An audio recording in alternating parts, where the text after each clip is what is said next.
வணக்கம் நண்பர்களே! இது தினு கிச்சன் இன் ஃபிரான்ஸ். நாங்க இன்றைக்கு இந்த காணொளியில என்ன பார்க்க போறோம்ன்னு சொன்னா, ஒரு ஸ்மூத்தி தான் பார்க்க போறோம். அதாவது இங்க ஃபிரான்ஸ்ல வெயில் காலம் தொடங்கிட்டு, அந்த அடிக்கிற வெயிலுக்கு குளு குளுன்னு சொல்லி ஒரு ஸ்மூத்தி குடிச்சா மிகவும் நன்றாக இருக்கும். அதான் இன்றைக்கு நான் செஞ்சேன். அது எவ்வாறு செஞ்சேன்னு சொல்லி வாங்க பார்க்கலாம். அதுக்கு ஒரு மிக்ஸி ஜார் எடுத்து அதில பேரிச்சம்பழமும், அத்திப்பழமும் சேர்த்தேன். இதனுடன் பாதாம், பிஸ்தாஸ் அ முந்திரி சேர்க்கலாம். நான் அன்னைக்கு சேர்க்கல. அதோட வாழைப்பழம். வாழைப்பழத்த சிறிது சிறிதளா துண்டுகளா வெட்டி, அத ஃப்ரீஸ் பண்ணி எடுத்துக்கொண்டேன்.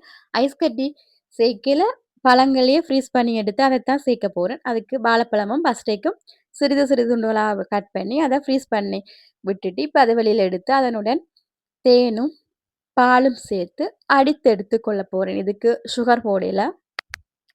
ஃப்ரூட்ஸ்ல இனிப்பு இருக்கும். அதோட பேரிச்சம்பழம் போட்டபடியா, சுகர் தேவையில்ல. அப்ப இத எல்லாத்தையும் சேர்த்து அடிச்சு எடுத்துக்கொண்டோம்னா, எங்கள்ட ஸ்மூத்தி நல்லா ரெடி ஆயிடுச்சு.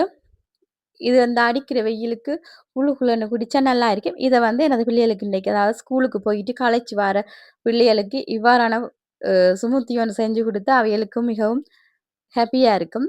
இன்றைக்கு அவைகளுக்கு செஞ்சு குடுத்தேன். எனது மகள் விரும்பி குடிச்சா. அவள்ட்ட கேட்போம் எவ்வாறு இருந்தேன்னு சொல்லி. நீங்க செஞ்ச சுமத்தி நல்லா இருக்கு. ஓகே. நான் செஞ்சு குடுத்த ஸ்மூத்தி நல்லா இருக்கா? இதுபோல நீங்களும் உங்களுடைய பிள்ளைகளுக்கு செஞ்சு குடுங்க. அவைகளும் விரும்பி குடிப்பின. இந்த காணொளி பிடித்திருந்தா மறக்காம சப்ஸ்கிரைப் பண்ணுங்கோ, கமெண்ட் பண்ணுங்கோ, ஷேர் பண்ணுங்கோ. இன்னொரு காணொளியில சந்திக்கலாம். நன்றி.